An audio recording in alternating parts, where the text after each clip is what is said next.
네, 하나님 말씀 같이 보도록 하겠습니다. 마가복음 8장 27절부터 33절까지 말씀입니다. 예수와 제자들이 빌립보 가이사랴 여러 마을로 나가실새 길에서 제자들에게 물어 이르시되 사람들이 나를 누구라고 하느냐? 제자들이 여짜와 이르되 세례 요한이라 하고 더러는 엘리야 더러는 선지자 중에 하나라 하나이다. 또 물으시되 너희는 나를 누구라 하느냐? 베드로가 대답하여 이르되 주는 그리스도시이다 하매 이에 자기의 일을 아무에게도 말하지 말라 경고하시고 인자가 많은 고난을 받고 장로들과 대제사장들과 서기관들에게 버림받아 죽임을 당하고 사흘 만에 살아나야 할 것을 비로소 그들에게 가르치시되 드러내놓고 이 말씀을 하시니 베드로가 예수를 붙들고 항변하매 네, 33절은 다 같이 읽겠습니다. 예수께서 돌이키사 제자들을 보시며 베드로를 꾸짖어 이르시되 사탄아 내 뒤로 물러가라 내가 하나님의 일을 생각하지 아니하고 도리어 사람의 일을 생각하는도다 하시고 아멘. 아멘. 지난주에 우리가 함께 나눈 그 맹인의 상태는요, 사실은 제자들의 영적인 상태를 상징하는 부분입니다. 이 맹인의 상태는요, 처음에는 보기는 보아도 희미하게 보였던 것처럼 알기는 알아도 제대로 알지 못하는 그 상태를 얘기하거든요. 사실 맹인만 그런 것이 아니라 제자들만 그런 것이 아니라 우리도 역시 마찬가지입니다. 왜냐하면 우리 역시도 초림과 재림 사이의 중간에 그 시기를 걸어가고 있는 우리들도 역시 우리의 첫 단계도 한 번에 눈이 떠진 게 아니라 점차적으로 눈이 열어가는 그 모습을 발견하게 되거든요. 사실도 우리도 눈이 먼 상태였습니다. 그런데 초림의 주님으로 말미암아 우리의 시야가 조금씩 열리기 시작하게 되었고 마지막 주님이 재림하시는 그 날에는 분명히 모든 것을 밝히 볼 줄로 믿습니다. 그래서 맹인의 두 단계의 치유 과정을 통해서 제자들도 이 사건을 통해서 아마 많은 생각을 하게 되었을 거라고 생각이 듭니다. 그런 생각 가운데서 이런저런 생각 가운데서 주님과 걷는 과정 속에서 오늘 본문의 말씀은 펼쳐지게 됩니다. 그런데 예수님께서 갑자기 제자들에게 이런 질문을 하십니다. 우리 볼까요? 마가복음 8장 27절부터 29절입니다. 예수와 제자들이 빌립보 가이사랴 여러 마을로 나가실새 길에서 제자들에게 물어 이르시되 사람들이 나를 누구라고 하느냐? 제자들이 여짜와 이르되 세례 요한이라 하고 더러는 엘리야 더러는 선지자 중에 하나라 하나이다. 또 물으시되 너희는 나를 누구라 하느냐? 베드로가 대답하여 이르되 주는 그리스도 신이이다 하매 아멘. 아멘. 빌립보 가이사라는 그 지역을 걷고 있는데요. 그 지역은 분봉한 헤롯 빌립이 통치하던 지역입니다. 근데 그 지역에 보시면 빌립보 그 가이사라는 것은 빌립이 가이사를 기념하기, 황제를 기념하기 위해서 지은 거거든요. 그런데 그 빌립보 가이사는 어디에 있냐면 헬몬산 기슭 근처에 있습니다. 거기에는 판 신전이 있고요. 아우쿠투스 신전이 있고 제우스 신전이 있는 곳입니다. 그리고 예전에는 그곳에 바알 신을 섬겼었고요. 지금은 판 신을 섬기는 신전이 있는 곳입니다. 거기에는 많은 사람들이 그 신을 경배하기 위해 많은 사람들이 지나다니는 상황들이었고 그리고 그 선상에서 많은 사람들이 지나가는 현상에서 예수님께서 길 위에서 제자들에게 이런 질문을 하시는 겁니다. 사람들이 나를 누구라 하느냐? 이런 많은 신을 경배하는 그 상황 속에 펼쳐지는 상황, 그리고 로마 황제가 신이라고 믿고 있는 그 상황 속에서 예수님께서 제자들에게 질문하신 것이죠. 사람들이 나를 누구라 하느냐? 사람들이 이렇게 얘기합니다. 세례 요한이 부활한 것으로 주님을 생각하는 사람들도 있고요. 엘리야라고 생각하는 사람도 있고요. 선지자 중에 한 사람이라고 생각합니다. 라고 질문합니다. 여러분, 세례 요한, 엘리야, 그리고 선지자 중에 한 사람이라는 것은요. 예수 그리스도, 메시아를 오는 파수꾼의 역할을 하는 사람일 뿐입니다. 라는 고백이거든요. 다시 말씀드리면 사람들은요. 예수님을 메시아로 보고 있지 않다라는 거예요. 즉 그들은요. 예수님 안에서 신성을 바라보지 못하고 있습니다. 그 이유는 뭘까? 아직 눈이 가려져 있기 때문에 그런 것이죠. 주님이 사람들이 자신을 그렇게 바라보는 것을 몰라서 제자들에게 질문했다고 생각하지 않습니다. 오히려 정확하게 얘기하면 제자들을 향해서 너희들이 과연 나를 누구라고 생각하는지 그것을 고백하고 끌어내기 위해서 예수님께서 질문하셨을 거라고 생각이 듭니다. 그 다음에 주님이 이런 질문하시거든요. 그러면 사람들 말고 너희는 나를 누구라 하느냐? 그때 베드로가 얘기합니다. 주는 그리스도십니다. 여기서 그리스도라는 뜻은요. 하나님 앞에 기름 부음 자, 기름 부음을 받은 자라는 뜻이거든요. 모세와 선지서에서 오시기로 약속했던 이스라엘의 구원자. 바로 그분이 당신이십니다. 그리고 그 고백은요, 예수님을 그냥 단지 정보의 대상이 아니라 고백의 대상으로 하는 것이죠. 여러분, 우리 역시도요, 신앙 고백은요, 그 사실을 내가 믿고 그 사실을 내가 받아들이고 그 복음이 내 안에서 들어와서 내가 그것을 나의 사건으로 받아들여질 때 그것이 바로 신앙 고백으로 고백되어지는 것입니다. 동일하게 우리도 동일하게 먹었지만 주는 그리스도십니다라는 그 신앙 고백을 하는 것이죠. 그리고 이 고백은요, 예수님을 향한 바른 이해를 바탕으로 하는 것입니다. 마치 제자들이 자신들이 따르고 있는 그 예수님은 구약에서부터 오시기로 한 그 메시아, 바로 당신이 바로 그분이십니다라고 고백하는 것이죠. 그래서 우리가 마가복음에 보시면 주는 그리스도십니다라고 이렇게 고백되어진 것으로 끝나고 있다면 마태복음에서는 이 다음 부분에서 좀 더 자세하게 설명을 하고 있다는 사실입니다. 우리 마태복음을 한번 볼까요? 마태복음 16장 16절부터 17절입니다. 시몬 베드로가 대답하여 이르되 주는 그리스도시요 살아계신 하나님의 아들이시니이다. 예수께서 대답하여 이르시되 바요나 시몬아 내가 복이 있도다. 이를 내게 알게 한 이는 혈육이 아니요 하늘에 계신 내 아버지시니라. 아멘. 아멘.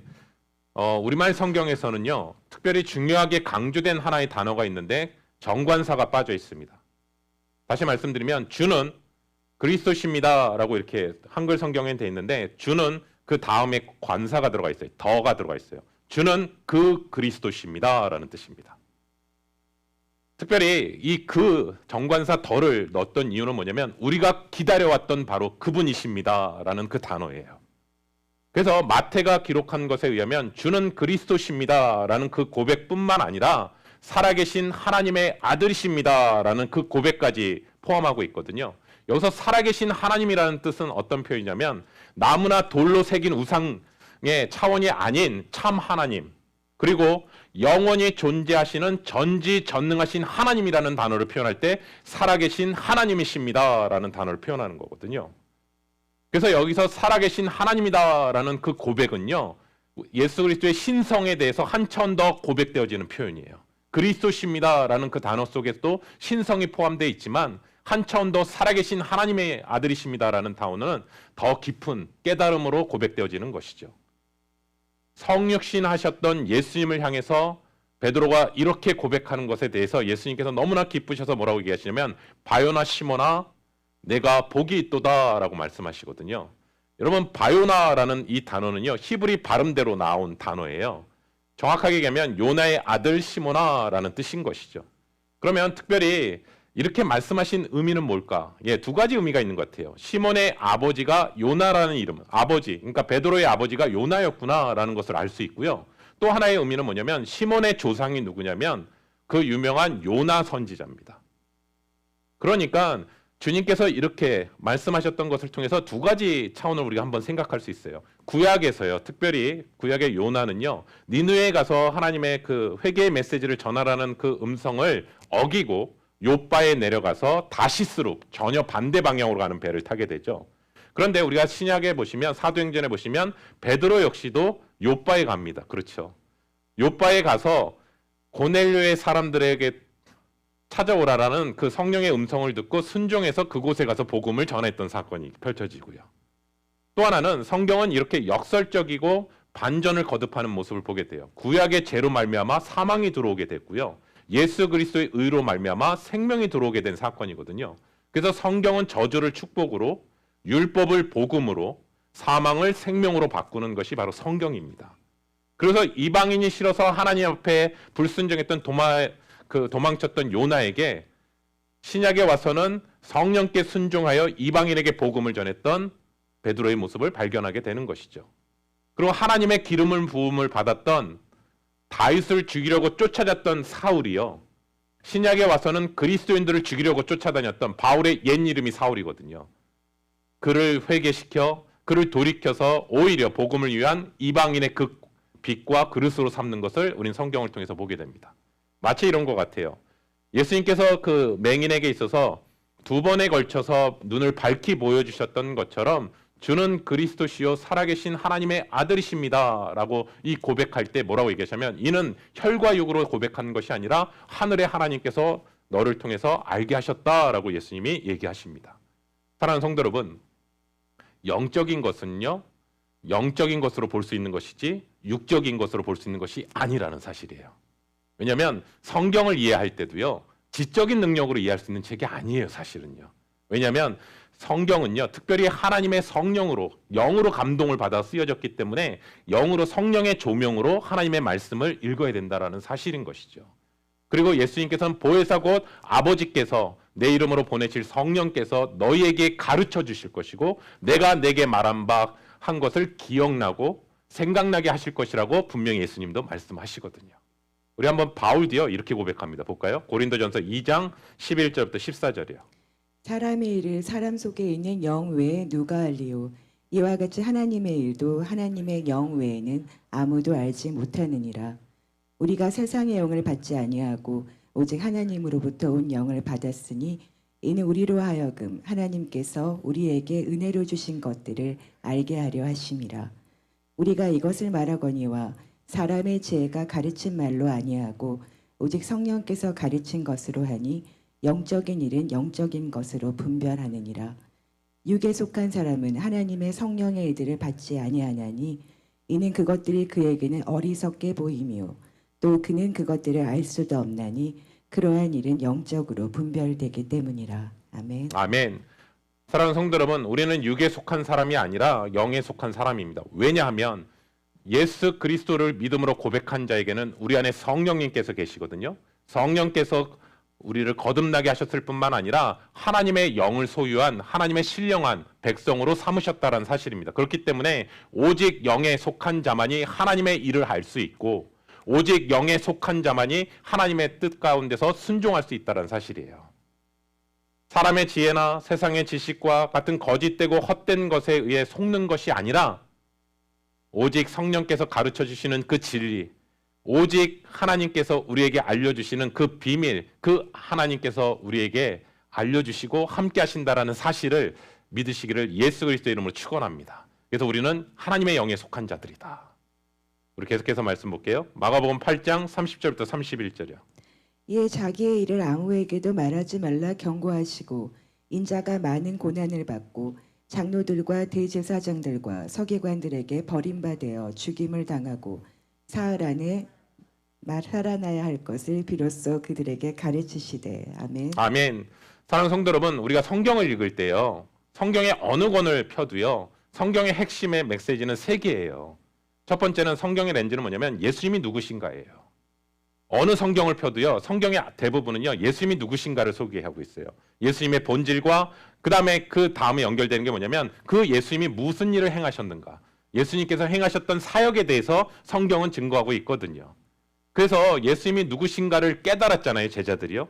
주는 그리스도시요 살아계신 하나님의 아들이십니다 라는 그 고백을 하신 후에 예수님께서 자신이 어떠한 사역을 할 것인가를 비로소 얘기하기 시작했다는 거예요. 그것은 뭐냐면 첫 번째는 자신은 고난받을 것이다.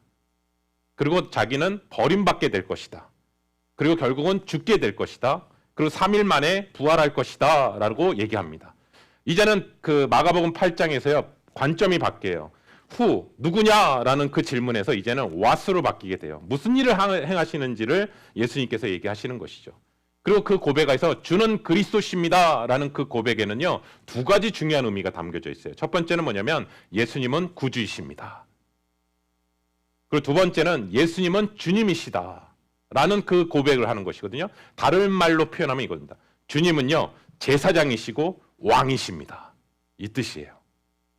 제사장의 중요한 책임은 뭐냐면 구약서부터 내려온 것은 뭐냐면 속죄 제물을 준비하는 것입니다. 그런데 제사장으로 오셨던 예수님은요 준비한 속죄 제물은 양과 염소가 아닌 거예요. 다시 말씀드리면 죄 없는 자신의 몸이 바로 속죄 제물이었던 거예요. 죄 때문에 심판과 저주를 받아야 했고 하나님 앞에 나아갈 수 없는 우리를 죄를 속하여 드리기 위해서 흠도 없고 점도 없는 하나님의 피로 자신의 육신을 찢고 성막에 들어가셔서 속죄하기로 결심하셨다라는 거예요. 이 부분이 히브리서에서 나오는 거예요. 그리고 또한 제사장일 뿐만 아니라 왕으로서 우리의 삶을 통치하시고 우리를 다스리시고 우리를 영원히 다스리시기 위해 그분은 부활하셨다라는 것을 얘기하는 거예요. 여러분 다시 부활했다라는 것은 무엇이냐면요. 죄가 없는 상태에서 죽으셨기 때문에 부활하실 수 있는 거예요. 왜요? 하나님의 아들이시다라는 증거신 거죠. 그렇기 때문에 죽음을 무효화시키신 분이 바로 예수 그리스도라는 거예요. 그렇기 때문에 그 그리스도를 믿는 자들에게는요, 교회, 지옥의 권세도 이기지 못하고 주님처럼 부활한다라는 거예요. 사랑하는 성도 여러분, 지금도 주님은 살아계시고 역사하십니다. 그리고 우리를 향해서 중보기도 하고 계십니다. 그리고 우리를 삶을 통치하고 계시는 바로 주님이십니다. 그리고 그 주님이 우리를 하나님의 가족으로 부르신 거예요. 그리고 그 가족을 부르시기 위해서 먼저 고난받고 죽으시고 부활하셨다라는 사실을 이 고백 안에서 다 담겨져 있는 것을 보게 되는 것이죠. 그래서 31절에요. 주님이 이렇게 표현해요. 인자가 많은 고난을 받고 난 후에, 여기서 인자라는 단어의 표현은 예수님께서 다니엘서 7장의 그 말씀에 그것을 가져오신 거예요. 마지막 때에 하나님으로부터 만국을 통치할 영원한 통치권을 부여받은 자, 다니엘서 7장 13절 14절에 인자와 같은 이, 여기서 사용되는 그 인자를 예수님께서 가져오신 것이고, 나는 하나님의 아들로서 영원한 나라를 통치할 것이다 라는 것을 인자와 같은 이라는 단어를 사용하신 거예요. 그러니까 이 인자는 많은 고난을 받고 대제사장들과 서기관들에게 버림을 당할 것이고, 그리고 죽임을 당하는 것은 이미 이사야서 성경과 시편에서 예언한 구절임을 다시 한번 얘기하는 것이죠. 여러분, 이 사건은요, 사복음서에서만 드러나는 사건으로 끝나지 않고요, 우리가 사도행전에 보시면 이디오피아 내시였던 그가 돌아오는 발걸음에 읽고 있는 성경책이 이사야서 53장이거든요. 이사야서 53장의 내용은 뭐냐면 그리스도의 고난과 죽음에 대한 예언된 성경이거든요. 여기서 유대인과 기독교인이 갈라지거든요. 유대인들은 53장을 그냥 스킵해요. 그런데 거꾸로 우리에게 얘기한다는 것은 우리에게는 53장이 분명한 신앙의 고백인 것이죠. 사랑하는 성도 여러분, 또 하나 제가 유심히 본 단어가 있어요. 고난을 당하고 동사로 돼 있잖아요. 버림을 받고 죽고 다시 살아나며, 이 네 개의 동사에 있어서 조동사가 앞에 있는데요. 이 조동사가 다 꾸미거든요. 네 개의 동사를. 근데 그 조동사가 뭐냐면 헬라어로 데이라는 뜻을, 데이라는 단어를 사용해요. 그것은 뭐냐면 데이라는 뜻은요, 뭐뭐 해야만 한다라는 뜻이에요. 그래서 영어 성경에서는 이 단어를 어떤 단어로 표현하냐면 must로 표현한, must, 뭐뭐 해야만 한다. 다시 말씀드리면 이것은 하나님께서 뜻을 정하셨다라는 거예요. 그래서 예수님은, 우리가 눈으로 성경을 읽게 보면, 지식을 읽게 되면 예수님은 종교 지도자들한테 버림받은 사람이거든요. 아니요. 예수님이 받아들이신 것은 하나님의 뜻 때문에 받아들이신 거예요. 그래서 예수님이 누구신가를 깨닫게 되니까 그 목적과 이해를 할 수 있는 것이죠. 그래서 눈에 보이는 제사장들과 서기관과 헤롯들에 의해서 버림받은 것이 아니라 하나님의 뜻이 이렇게 정해졌다라는 것이고, 죽임을 당하고 난 후에 사흘 만에 부활할 것이라는 사실도 주님이 가르치시게 되는 거예요. 그래서 겟세마네 동산에서의 기도는 나의 뜻대로 하지 마옵시고 아버지의 뜻대로 하옵소서. 그게 바로 십자가의 길은 하나님께서 뜻을 정하신 길이었다라는 것인 것이죠. 우리 계속해서 볼까요? 마가복음 8장 32절입니다. 드러내놓고 이 말씀을 하시니 베드로가 예수를 붙들고 항변하매. 아멘. 아멘. 예수님께서 비로소 드러내놓고 얘기하셨다라고 표현합니다. 주님이 오신 목적과 이유에 대해서 얘기하시는 거예요. 사실은요, 성탄절 때요, 아기 예수님을 찬양하고 경배하는 것도 중요하지만 주님이 이 땅에 오신 목적과 뜻을 분명히 얘기하는 것이 더 중요하지 않을까요? 당신이 제자들에게 그동안은 고난받는 내용을 얘기하지 않으신 거예요. 고난은커녕은요, 능력과 기적과 이사와 그러한 일들을 하시는 거고요. 그리고 하나님의 나라에 대해서만 가르쳐 주셨어요. 그런데 이젠 때가 됐어요. 십자가를 통해 구원을 이루시는 하나님의 계획에 대해서 분명하게 가르치고 계시다라는 거예요. 32절에 보시면 베드로가 항변했다라고 표현하고 있는데, 헬라어 단어는 뭐냐면, 원어로는 꾸짖다라는 단어가 에피티마오라는 단어를 사용해요. 그 단어의 뜻은 뭐냐면 예수님이 폭풍을 꾸짖으실 때 사용했던 단어고요. 그리고 마귀를 꾸짖으실 때 사용했던 단어가 바로 이 단어를 사용하고 있어요. 그런데 베드로가 지금 예수님을 향해서 이 단어로 꾸짖고 있는 거예요. 예. 아주 강력하게 예수님을 향해 나무라고 있는 거예요. 예. 조금 전에 살아계신 하나님의 아들이십니다라고 고백했는데요. 지금 베드로가요 예수님을 가르치고요, 훈계하고요, 꾸짖고 있는 장면을 펼쳐지고 있다고요. 여러분 왜 그랬을까라는 질문이 생기잖아요. 예수님이 말씀하셨던 그 사역은요, 베드로가 기대했던 사역이 아니라고요. 베드로의 판단으로는 지금 예수님이 잘못 걸어가고 계시다고요. 잘못 생각하고 계시다고요.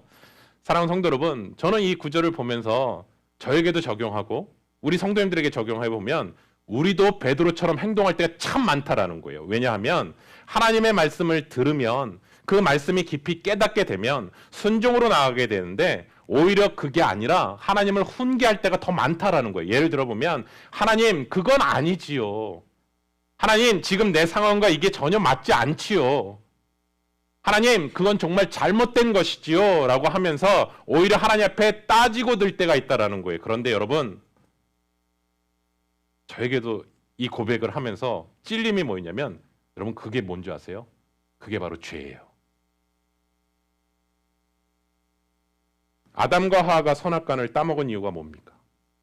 하나님은 분명히 그 나무에 있는 것을 먹는 날에는 정녕 너가 죽는다라고 얘기하셨거든요. 죽는다라고 얘기하셨거든요. 그래서 그 경고를 듣지 않고 사단의 말에 유혹돼서 넘어갔거든요. 하나님의 말이 아닌 사단의 말에 넘어갔거든요. 사단은 이렇게 얘기하거든요. 너희는 반드시 죽지 않아. 너희가 하나님처럼 될까봐 하나님이 그렇게 말씀하는 거야 라고 얘기하거든요. 오히려 뱀의 말은 믿고요, 하나님의 말은 거짓말이라고 생각하는 것이죠. 이런 원죄 때문에 우리가 예수님을 믿는다고 하면서도 예수님을 정작 믿지 못할 때가 더 많다라는 거예요. 오히려 내 생각, 내 기준, 내 경험, 내 잣대로 오히려 하나님을 꾸짖을 때가 더 많다라는 거예요. 그런데 그런 생각이 들어올 때마다 반드시 기억해야 될 것은 무엇이냐면 오늘 본문에서 뭐라고 하냐면 그 생각을 주는 것은 마귀의 생각이라는 거예요. 네, 우리 말씀 볼까요? 마가복음 8장 33절이요. 예수께서 돌이키사 제자들을 보시며 베드로를 꾸짖어 이르시되 사탄아 내 뒤로 물러가라. 내가 하나님의 일을 생각하지 아니하고 도리어 사람의 일을 생각하는도다 하시고. 아멘. 아멘. 33절에 보시면 한글 성경에서는 베드로를 꾸짖었다라고 표현하고 있는데 헬라어 성경에서는 그 단어가 없어요. 꾸짖었던 단어가 없어요. 그냥 말씀하신 것으로만 나와 있어요. 그러니까 예수님은 베드로에게 뭐라고 하냐면 사단아 내 뒤로 물러가라 라고 얘기하시면서 베드로를 틈타고 있는 그 사단을 향해서 내 뒤로 물러가라고 말씀하시는 것이죠. 다시 말씀드리면 베드로가 주님의 계획을 받아들이지 않는다면 사단의 계획을 받아들이고 있다는 거예요. 여러분 그렇기 때문에 신앙은요 중간이 없어요. 사실은요. 회색지대가 없어요. 하나님의 생각을 받아들이느냐 사단의 생각을 받아들이느냐 그거예요. 사실은요. 예수님께서 살아계신 하나님의 아들이시라는 사실을 깨달음을 주신 분은 하나님이세요. 그런데 예수님의 십자가와 부활을 말씀하시자 꾸짖는 생각을 넣은 것은 사단이라고요.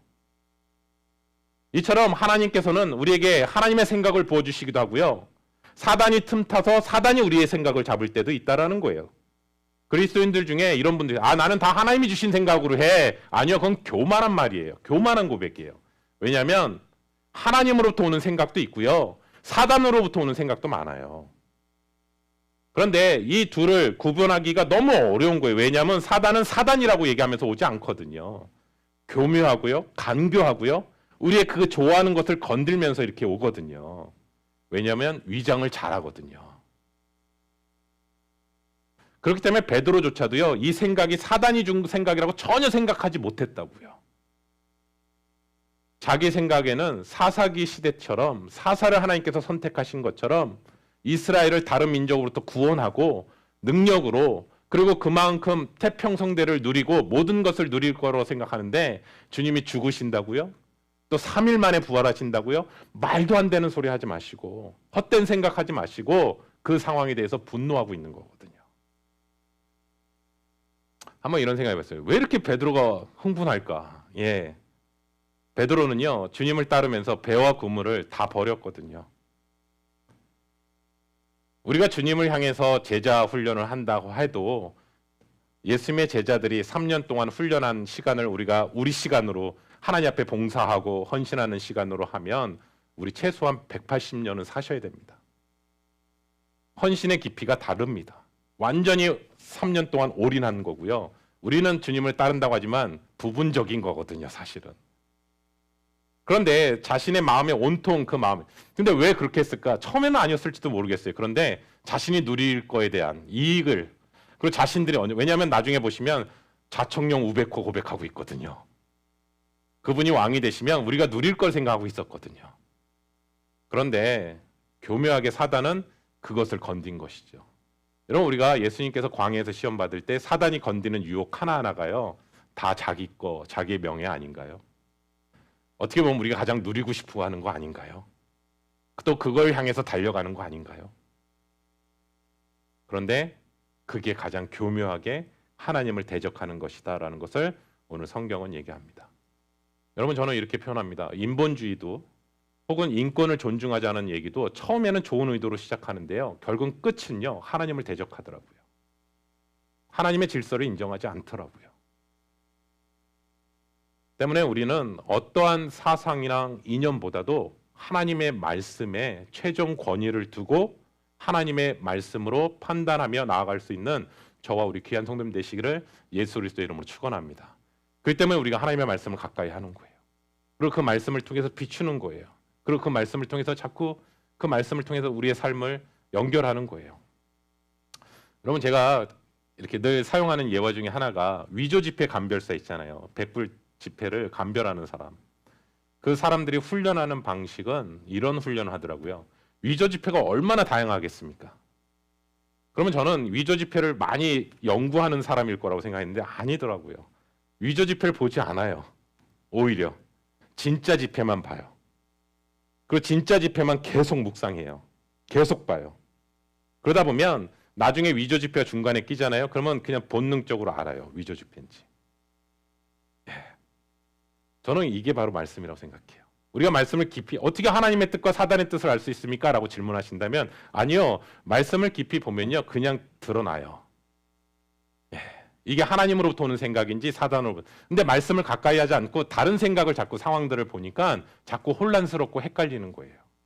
그렇기 때문에 주야로 말씀을 묵상해야 돼요.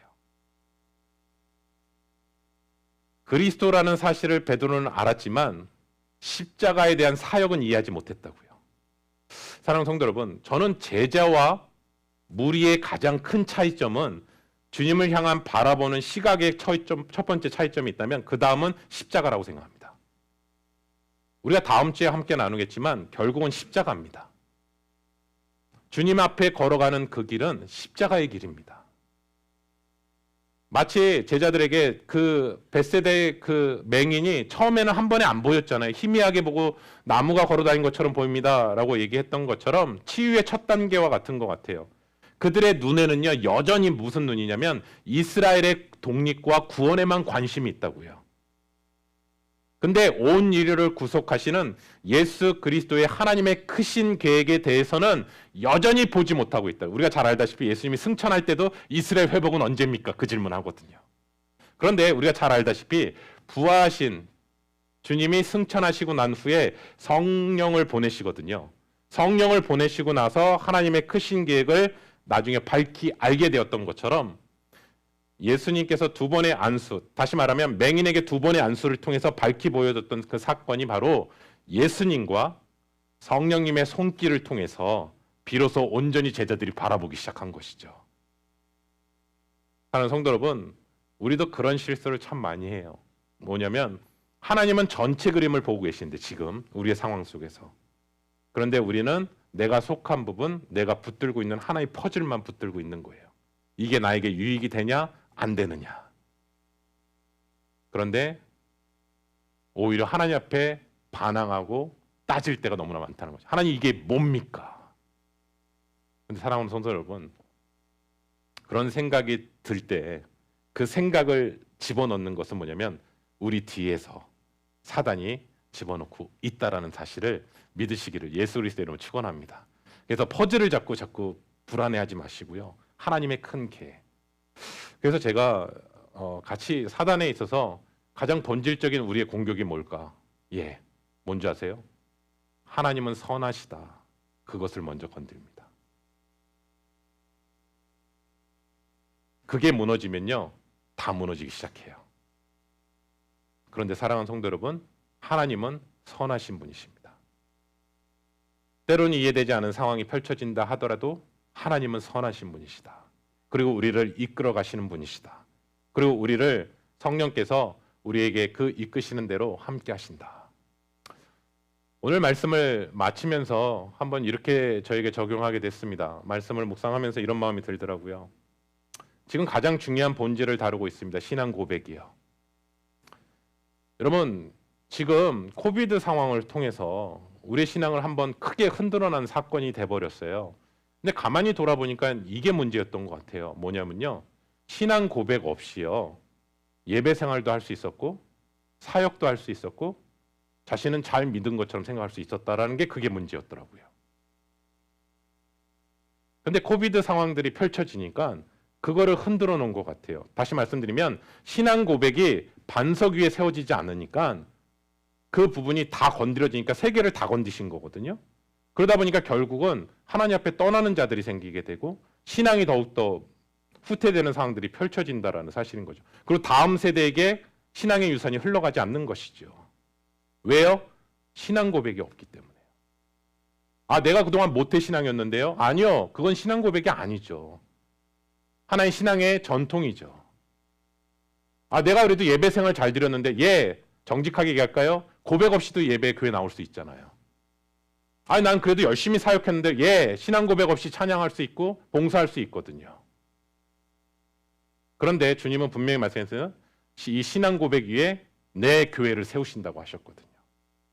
하나님 성도 여러분, 우리가 정말 주님을 향해 진정한 신앙 고백이 잘 세워졌는지를 한번 말씀을 통해서 정직하게 한번 돌아보셨으면 좋겠어요. 그리고 이 고백이 정말 나의 고백인지, 그 신앙 고백은 바로 십자가로 펼쳐진다는 사실, 그 부분을 잊지 않고 나아가시는, 그래야 오늘 함께 불렀던 찬양의 가사처럼 마라나타 신앙으로 고백하는 것이죠. 주 예수여 어서 오시옵소서. 기도하겠습니다. 사랑의 하나님, 오늘 말씀을 통해서 우리의 신앙을 다시 한번 돌아보게 됩니다. 주는 그리스도시요 살아계신 하나님의 아들이십니다. 세상의 문화와 세상의 가치관과 세상이 주는 그 유익을 위해 쫓아가는 우리의 삶이 아니라 주는 그리스도시요 살아계신 하나님의 아들이십니다. 주님께서 걸어가셨던 그 길을 바라보며 믿음으로 걸어가며 나아갈 수 있는 시간이 되기를 원합니다.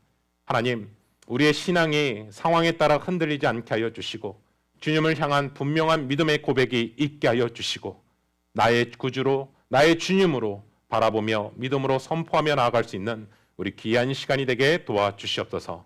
아버지 하나님, 오늘 말씀을 통해서 많은 무리와 같은 신앙이 되지 않게 하여 주시고 주님을 온전히 바라보며 나아갈 수 있는 시간이 되게 도와주셔서 하나님을 향한, 주님을 향한 신앙 고백이 온전히 세워지며 주님께서 걸어가셨던 주님의 사역을 향해 바라보며 믿고 순종하며 나아갈 수 있는 우리 귀한 발걸음으로 주님 붙들어 주시옵소서. 우리의 주님의 신앙 고백이 회복되는 자리가 되게 하여 주시옵소서. 예수님의 이름으로 기도드립니다. 아멘.